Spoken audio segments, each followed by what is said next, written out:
On vit chez les fous. Nous sommes allés aider des pays amis et partenaires à défendre leur sol et à lutter contre le terrorisme chez eux. Mais qui sont les fous dans cette histoire? Ceux qui, au Mali, au Burkina Faso ou au Niger, rejettent la présence française? Ou ceux qui, comme Macron, sont prêts à déclencher une nouvelle guerre qui enfoncera forcément le Sahel dans un nouveau chaos guerrier? À l'entendre, l'armée française aurait sauvé le Sahel du djihadisme. Mais la population locale, c'est elle qui est la mieux placée pour faire le vrai bilan de l'opération Barkhane qui a commencé il y a 10 ans. Et le bilan, c'est que les bandes et les groupes armés pullulent, ils continuent de racketter la population et de la terroriser, et ça sur une étendue encore plus vaste qu'il y a 10 ans. Et qu'est-ce que la longue présence française a apporté à ces pays qui comptent parmi les plus pauvres de la planète? Des routes, des dispensaires, des écoles? Même pas. Bien sûr, quand la France a eu besoin de construire une route pour transporter les matières premières qu'elle avait pillées, elle l'a fait, mais ça s'arrête là. Les réserves d'uranium tirées du Niger permettent de faire fonctionner les centrales nucléaires en France et de produire l'électricité dont nous avons besoin. Mais au Niger, la grande majorité de la population est privée d'électricité.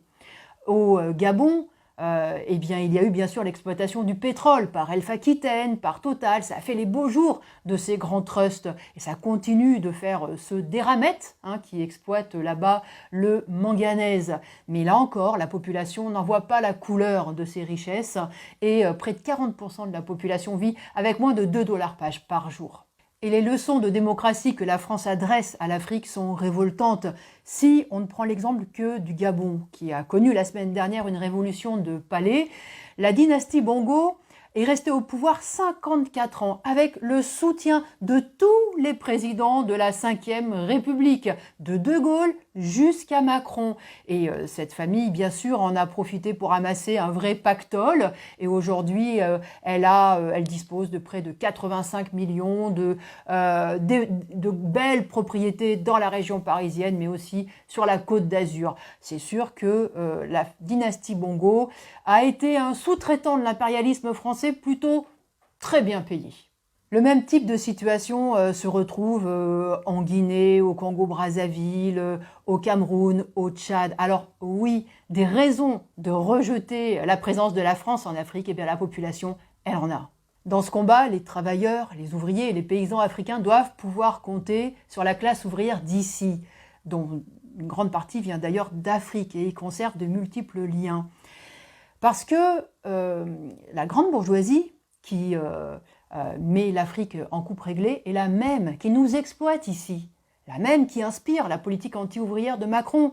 Et c'est pour les intérêts exclusifs du grand patronat français que le gouvernement fomente les guerres en Afrique qu'il soutient, y compris les États-Unis et l'OTAN dans sa guerre contre la Russie en Ukraine. Alors lutter contre son propre impérialisme doit faire partie intégrante du combat de tous les travailleurs. Et ne nous étonnons pas que les putschistes, qui sont eux-mêmes issus des dictatures qu'ils prétendent renverser, aient été applaudis par la population.